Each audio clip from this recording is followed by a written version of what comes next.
Welcome to my channel. I'm Ben. Today, we step into the dark world of murders that do not stem from greed, jealousy, or covering up a crime, but from motives so irrational they are chilling. Imagine a quiet room at night, the clock ticking, the porch light flickering, and someone standing at the threshold with a frightening calm. They do not act out of anger, but because of a warped story they created for themselves. Human blood as medicine. A novel turned into a murder script, or the delusion that sacrifice could prevent a natural disaster. In this series, I will tell the stories of 5 offenders who took 5 different paths, from sleepwalking that became murder to shopping sprees paid for with silence and fear. We will hold strictly to the facts, evidence, legal records, and the social and psychological consequences. No sugarcoating, no excuses. Because the most important question is not only who killed, but also why could a reason so unreasonable still drive them to such cruelty? And now, let's begin with the first case, where a door is ajar, a room is in disarray, and a distorted belief about the human body turns terror into ritual. He grew up in Northern California and slipped slowly, then all at once into a private cosmology where blood was medicine, organs were batteries, and death was a pharmacy. By the late 1970s, Richard Trenton Chase moved through Sacramento like a shadow with a doctrine, convinced that his own body was failing, that his heart sometimes stopped, that his skull bones had split apart. In that delusion, he found a cure. He would take from others what he believed he lacked. It was not greed. It was not revenge. It was an invention, an illness that forged its own theology. Neighbors remembered him as thin, withdrawn, and increasingly feral. A young man who killed animals and drank their blood, who once smeared himself with viscera as if preparing for a ritual. He wandered from apartment to apartment, filthy and disorganized, speaking of poison and conspiracies, telling anyone who would listen that chemicals had ruined him, that he needed fresh blood to keep living. His apartment became an index of decay-stained cups, a rancid refrigerator, walls that recorded obsession like tally marks. The signs were there. The logic was not. In late 1977, the private ritual turned public. Chase began entering homes, sometimes testing doorknobs, and reading an unlocked door as a sign that he was meant to go in. What followed was not only murder, but desecration. He shot, stabbed, and mutilated, then drank blood and removed organs, as if each act might restart a failing engine somewhere inside his chest. It was horror stripped of motive as we know it. There was no demand note to decode, no triangle of jealousy to map. He had written his own motive in a language that resembled myth. Detectives, arriving to scenes of unspeakable damage, were stunned by the combination of frenzy and purpose. Bullet casings lay near, emptied cups, a bathtub ran red, then pink, then clear. On a kitchen floor, a footprint marked a path out the back door. In another room, drawers were dumped in a rush that felt directionless. Yet a refrigerator held containers that turned the stomach and steadied the timeline. The city shuddered. The press grasped for phrases that might name what could barely be named. Vampire, they said, because the word at least gestured toward ritual, toward hunger, toward the idea that the perpetrator believed in something that ordinary law could not explain. The manhunt moved quickly. Composite sketches, ballistic matches, and a witness who saw a gaunt young man in a rust-colored jacket near one of the homes helped narrow the search. When officers finally closed in, Chase did not fight with the fury his crime suggested. He seemed dimmed, almost relieved, as if the script he had been following had run out of pages.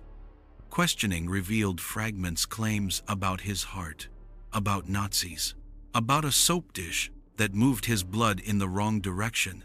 Each fragment a window into a mind that had become its own country.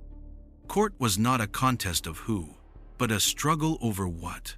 Was he so lost to psychosis that he could not understand right from wrong, or had he, even within delusion, chosen to act with awareness of consequence? Prosecutors argued that he planned, brought weapons, evaded capture, and attempted to erase traces. Defense attorneys detailed years of psychiatric collapse, hospitalizations, and a body of evidence that screamed schizophrenia. The jury listened to pathologists and psychiatrists, to detectives and lab technicians, to friends who spoke of a boy who had once been ordinary and a man who had become nightmare. In the end, the law answered in the only language it has. He was sane enough to be guilty. And guilt was total. The sentence was death. Yet the story did not end with a needle in a chamber. Years later, alone in a cell, Chase died by his own hand, swallowing medication until his heart, so central to his delusions, fell still for good. He left behind no manifesto, no apology, only a chain of evidence that reads like a clinical note written in blood. Families were left with absence. Detectives were left with photographs no one wants to remember seeing. The city was left with a kind of civic superstition, an urge to double-check the lock, to glance at the porch light, to understand that motives can wear strange masks. What makes this case distinctive in any list of bizarre reasons to kill is not only the vampiric imagery, but the coherence of the delusion. Chase did not stumble onto brutality. He reasoned his way there within an illness, step by step, until ritual felt like rescue. He is a reminder that some crimes are not puzzles to be solved by ordinary motive, but disasters that emerge when untreated psychosis meets access, isolation, and a culture slow to hear the alarm. The question he leaves us with is not simply how to punish, but how to intervene earlier, before an invented cure turns a city's grief into a ledger written across multiple homes. But the trail of broken logic does not end here, because our next offender believed that murder could calm the earth itself, as if blood were a sandbag against a coming quake. He believed the earth was speaking, and it wanted blood. Between late 1972 and early 1973, Herbert William Mullin moved across Central and Northern California with a private mission that made no sense to anyone but him. If he sacrificed lives, he could prevent a catastrophic earthquake. In the span of a 4-month window, 13 people were killed as Mullin read omens into dates, voices, and coincidences, then acted with a certainty that terrified an entire region. Mullin's delusion had a story, he repeated. The Great San Francisco Quake of 1906 shared his birth date of April 18th. The state was due for another disaster. Only offerings of blood could ease the earth's pressure. To him, it was mathematics, disguised as mysticism. Kill or California shatters. Investigators would later call it what the records already showed: paranoid schizophrenia with a lethal ritual frame. His victims were strangers and acquaintances, chosen in moments that felt random to everyone but him. Along highways and in quiet neighborhoods, in the redwood hush of Santa Cruz County, and in nearby towns, he approached with a bat, a knife, or a gun. There was no single victim profile, no tidy triangle of motive to map. The pattern was the belief itself: earthquake prevention as a one-man civic duty. For detectives, in 1973, the fear was double. The killings were accelerating, and the rationale was invisible to ordinary policing. Arrest ended the freefall, but court forced a different question. How do you fit delusion into the square language of the law? At trial in 1973, the state presented a sequence of acts that, delusions aside, looked like choices: acquiring weapons, traveling to scenes, evading capture, attempting to conceal or flee. The defense answered with medical history, hospitalizations, and testimony painting a mind that had slipped from consensus reality. When the verdict came, it cleaved the crimes by degree: 2 murders in the first degree and 9 in the second degree, followed by a sentence of life imprisonment.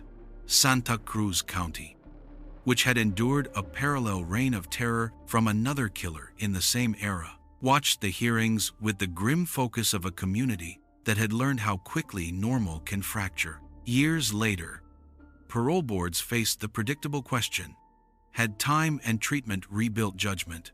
In March 2021, local prosecutors announced yet another denial of parole, noting again the scope of the 4-month spree and the community's stake in permanent incapacitation.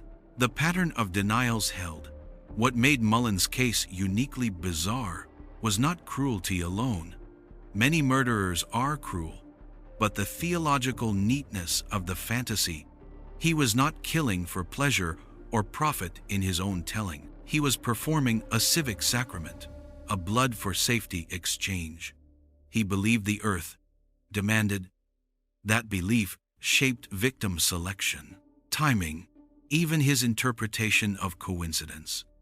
To investigators, this was the unsettling core: a murderer convinced that he was saving lives, that every corpse was a sandbag against a coming wave of plates and fire. The archives show how institutions responded. The courtroom applied its binaries: guilt versus insanity, degree 1 versus degree 2, life versus the possibility of release. The psychiatric record applied its own grammar: diagnosis, symptom clusters, treatment compliance. The community applied memory. Families folded absence into daily rituals: the empty chair at a table. A photograph moved from a hallway to a mantle, to a storage box, and a county mapped its grief onto roads and groves that otherwise look like postcards. Inside prison, the routine of days replaced the frenzy of months until time closed the file in its own way.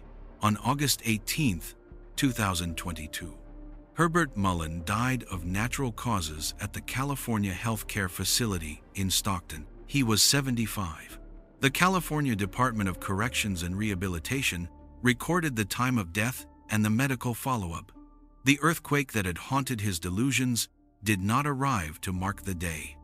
The legal story ended not with a parole board reversal or a dramatic confession, but with the ordinary quiet of a hospital wing behind razor wire. Why this case belongs on a list of killers with bizarre reasons is obvious and yet worth saying plainly.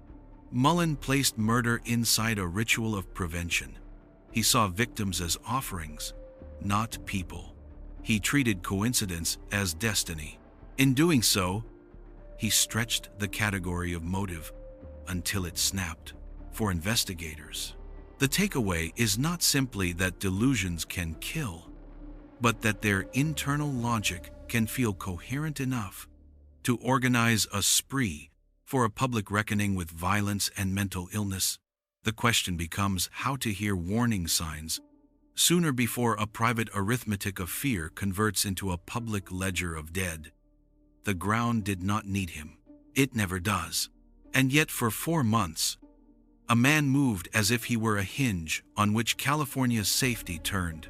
Understanding that error is part of honoring the people he erased, and a reminder that some safeguards must begin long before a patrol car finds a scene at the edge of the woods.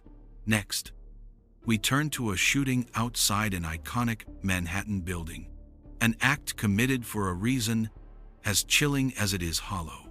to be seen by the entire world.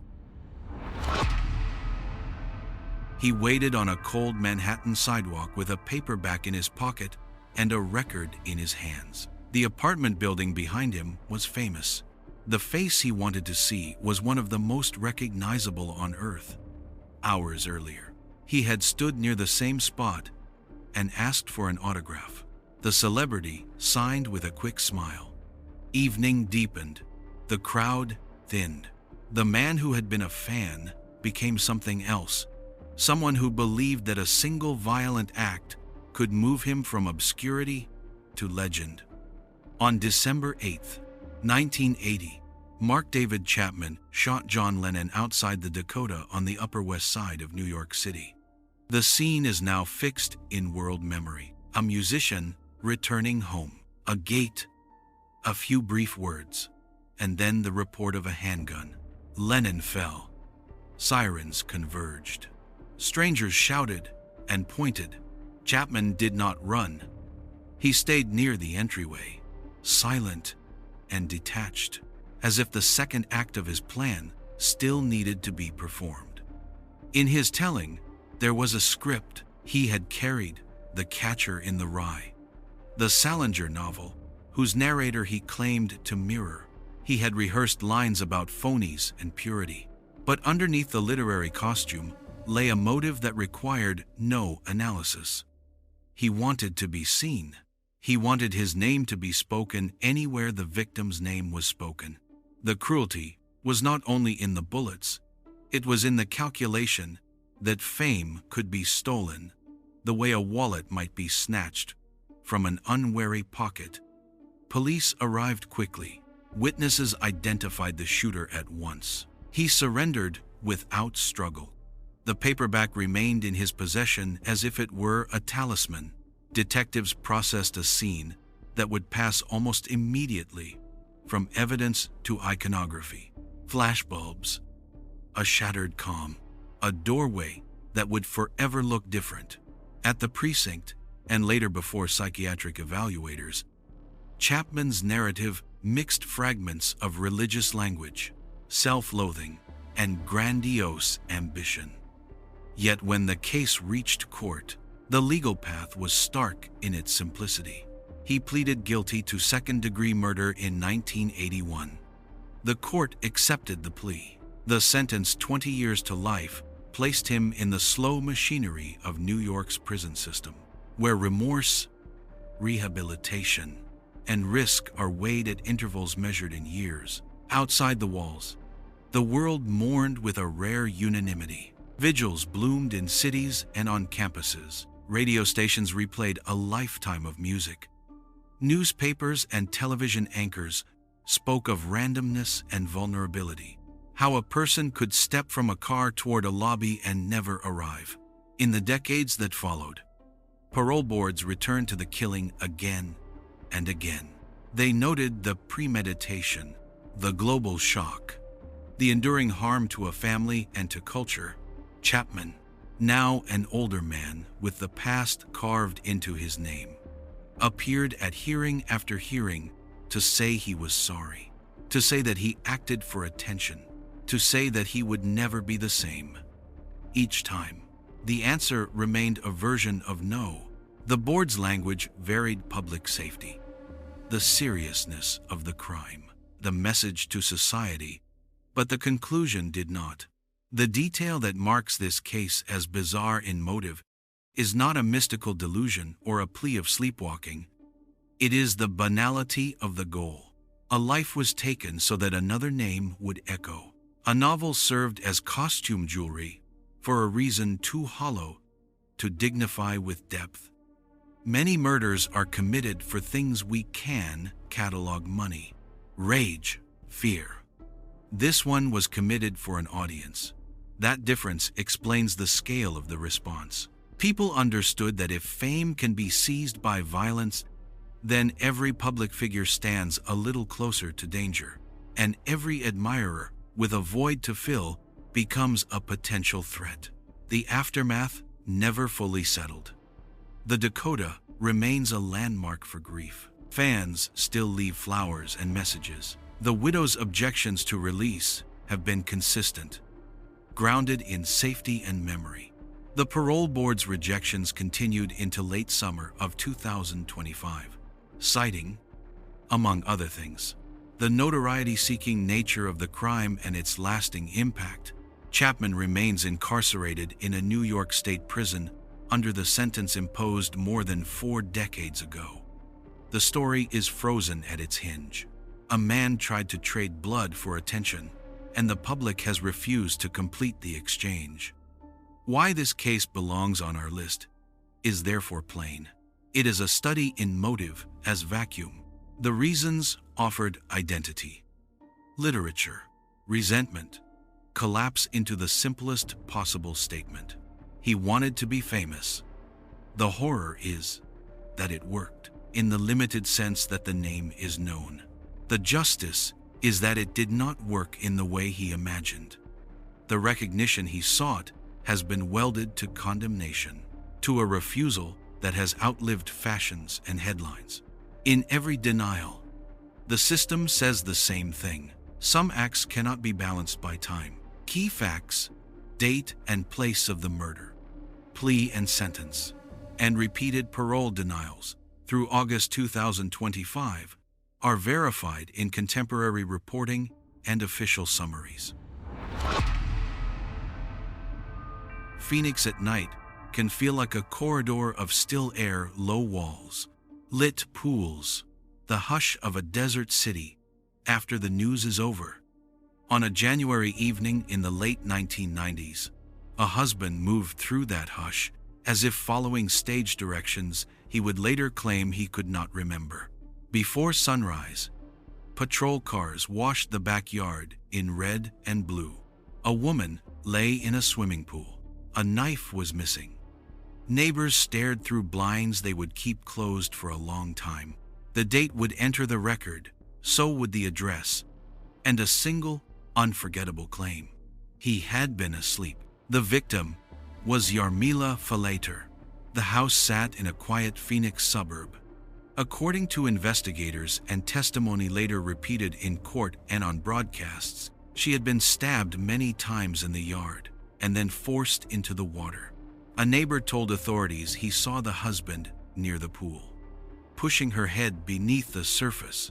Medical testimony fixed the injuries in awful arithmetic. Dozens of stab wounds, followed by drowning. The picture was both chaotic and terribly linear attack. Immersion. Silence. The husband, Scott Falater, did not deny that he killed his wife. His explanation was the story that would make the case famous. He said he had been sleepwalking. The defense played out across 2 intertwined questions: what sleep can make a person do, and how the law should treat violence committed without conscious intent. Jurors heard about stressors, about a history of parasomnias, about experts who have studied acts committed in states between sleep and waking. They also heard about steps that looked planned, movement between spaces, the way the scene had been left, the sequence of actions that suggested a grim competence rather than a fugue. The courtroom became a laboratory for a claim most people knew only from the margins of medicine and folklore.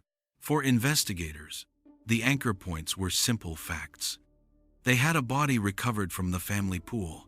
They had a neighbor's account of what he saw from across the fence. They had wounds counted in the dozens and the certainty of drowning. For the state, those facts eclipsed the mystery of sleep.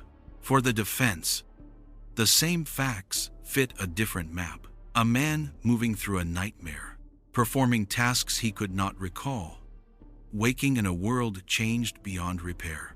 The jurors sat between 2 kinds of evidence: physical traces and competing stories about consciousness. In the summer of 1999, a Maricopa County jury found Scott Falater guilty of first-degree murder. They rejected the sleepwalking defense.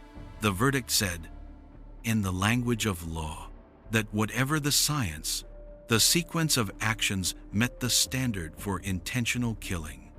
The case joined a thin shelf of American trials, where somnambulism had been invoked, this time failed. Sentencing arrived in early January of 2000. Arizona law offered stark options: death, natural life imprisonment without parole, or a life term with the possibility of parole decades in the future. The judge chose natural life. In explaining the decision, he referenced an exemplary prior life, the inexplicability of the act, and the harm a death sentence would inflict on the couple's teenage children, then concluded that society's safety required that the door never open again. Scott Falater remains incarcerated under that sentence. Why this case belongs on a list of killings committed for bizarre reasons is not because a medical condition is itself bizarre. Sleepwalking is documented. Rarely, it has intersected with violence. What is extraordinary here is the collision between a domestic setting that reads as ordinary backyard lights, a pool, a fence, and a defense that asks a community to accept murder as the work of a sleeping mind. The stakes ran beyond one house in Phoenix. If consciousness can be suspended from responsibility, where should the line be drawn? If it cannot, what do we do with people who say they woke into a life they had ruined? The jury answered for this case. The questions remained for others. By the time the gates closed behind him, the pool had been drained, the patio scrubbed, and the neighbors had learned to sleep again, if a little less deeply. The record endures with its hard edges. A wife dead, a husband convicted, a claim that did not persuade 12 citizens. The desert air filled back in, as it always does. The house kept its secrets. The file found its shelf beside other tragedies that began in familiar rooms. And yet, our list is not finished. The next case is not about sleep or visions at all. It is about wanting new things, clothes, lunches, little luxuries, and believing that other people's lives could be converted quickly into store receipts. Riverside County in the early 1990s sold a promise: quiet cul-de-sacs, gated lakeside streets, retirees who knew the names of their mail carriers. In February and March of 1994, that calm cracked. 3 older women were found dead in and around Canyon Lake and Sun City. Within days, detectives began to suspect that the killer was not hunting for secrets or revenge, but for credit cards and what those cards could buy.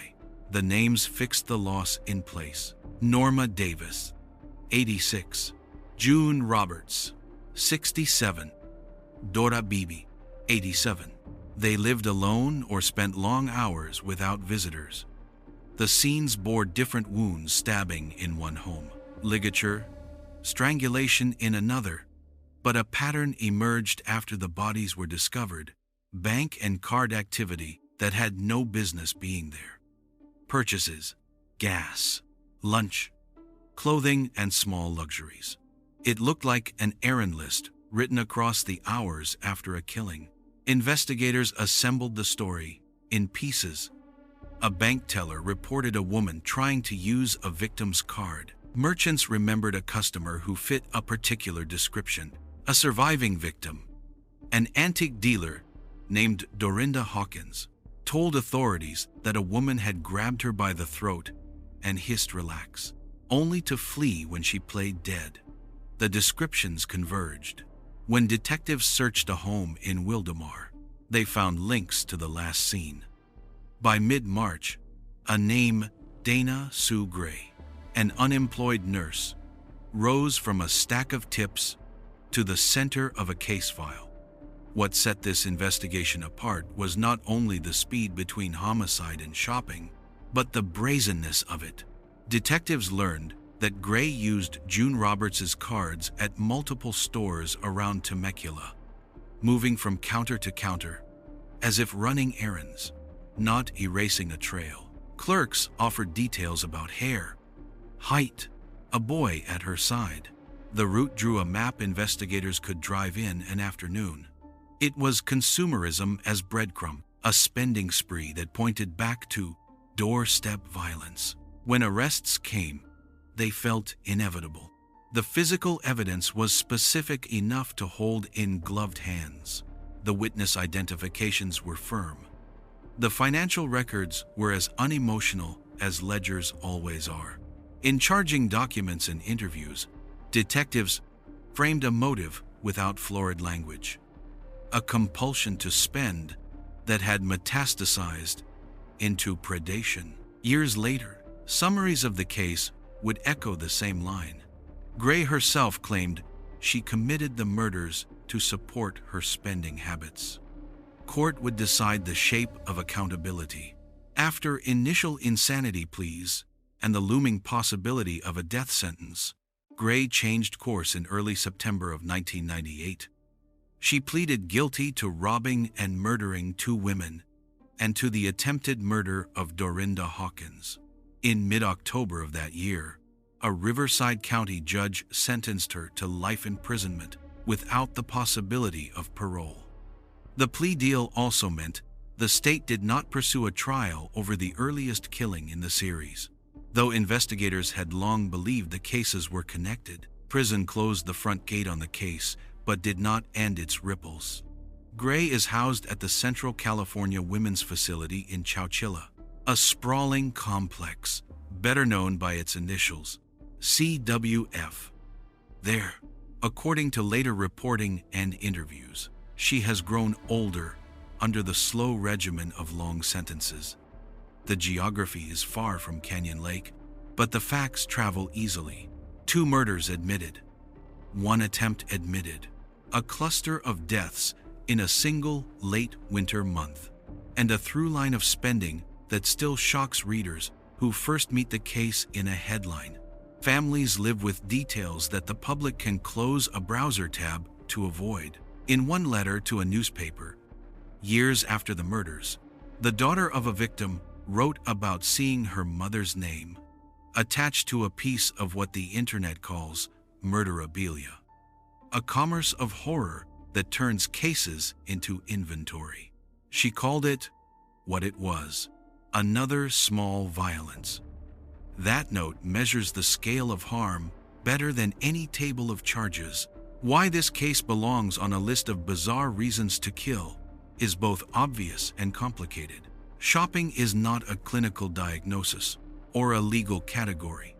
It is a behavior that can be ordinary or destructive. Here, it became a motive. Credit lines and brand bags were not trophies so much as fuel. The speed with which the cards were used after the bodies were left speaks louder than any manifesto. It says, acquisition first, concealment later. It reduces a person to a wallet and a pin, then claims the purchases as proof of a need. That cold arithmetic: life subtracted, goods added, still chills. The communities that sold safety to retirees learned new habits. Doors stayed locked in daylight. Neighbors checked on each other more often. Shoppers behind a counter looked a little longer into faces they might once have forgotten. Those behaviors fade with time, because people must live. But the official record does not fade. It states cleanly that a woman killed for things, and for the feeling those things briefly delivered, and that a court answered with the harshest non-capital sentence the state allows. That record is the point of a documentary list like this one. It does not explain away, it does not glamorize. It names, it dates, it accounts. We have reached the end of our 5 cases. Next, we will step back and explain the criteria that guided this ranking, how we weighed shock, impact, evidence, and the shape of motive before we close with the questions these tragedies leave behind. Before we chose the names, we cleared a table. No rumor, no nostalgia, no internet folklore. We set down a single compass: motive as strangeness. not body counts, not spectacle. The question was simple and hard. At once did the bizarre reason sit at the center of the killing. And could we prove that it did? We built from bedrock. United States cases only. Accountability established by a conviction or a guilty plea. The motive had to be visible in the record defendant statements, psychiatric findings cited in court, detectives' reports, or in contemporaneous, credible reporting. If a detail could not carry its own weight, it did not enter the room. Then we weighed. First, how strange and how essential the motive truly was. Second, the strength of the bridge between that motive and the acts.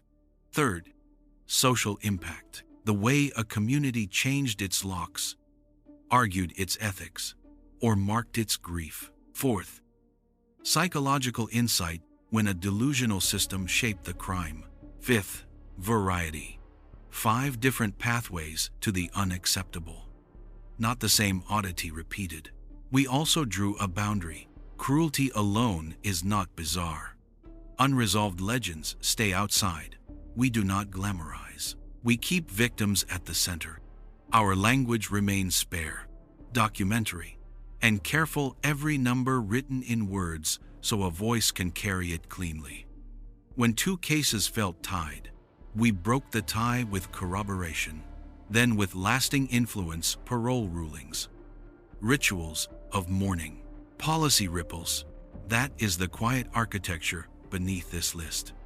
Proof before pageantry, clarity before shock. With the yardsticks fixed, the only thing left is the echo. What these stories do to us once the list ends and the room goes still. Strip these stories to their beams, and a single theme remains. Motive as strangeness, blood as medicine, sacrifice to stop the quake, fame as currency, a claim that sleep built a crime, shopping as fuel, 5 different routes to the same abyss, each insisting that the reason made sense to the person who pulled the trigger, wielded the knife, or pushed a body underwater. The lesson is not that evil is exotic. It is that a bizarre motive can organize behavior with chilling clarity. Delusions can act like blueprints. Grandiosity can masquerade as meaning. Compulsion can look like purpose. And when opportunity meets isolation, when neighbors stop knocking, when help arrives too late, fantasy hardens into method. We hold. Then, to 3 anchors. First, the facts, names, dates, rulings. The record is our guardrail against rumor and spectacle. Second, the dignity of victims. They are more than exhibits. They are the reason any of this matters. Third, the living families who make new rituals around an empty chair. Communities that learn to lock daylight doors. Jurors who carry photographs home in their minds because the pictures will not leave. There are questions a list cannot solve. How early can we hear the warning signs of a delusional system? What responsibility does a culture bear when notoriety is treated like a prize? Where should the law draw its line when consciousness is contested? How do we answer compulsion without pretending it is fate? The answers live beyond a single documentary. They live where policy, psychiatry, and public memory meet. If there is a use for stories like these, it is not to glamorize horror. It is to name it, understand it, and narrow the path by which it travels. To notice the quiet house on the corner, to check on the person who seems to be drifting, to insist that fame cannot be traded for blood, to remind ourselves, gently and firmly, that a strange reason is still just a reason, and that reasons do not have to rule us. Which case struck you as the most bizarre, and why? Tell us in the comments. I'm Ben. Thank you for watching, and take care of one another.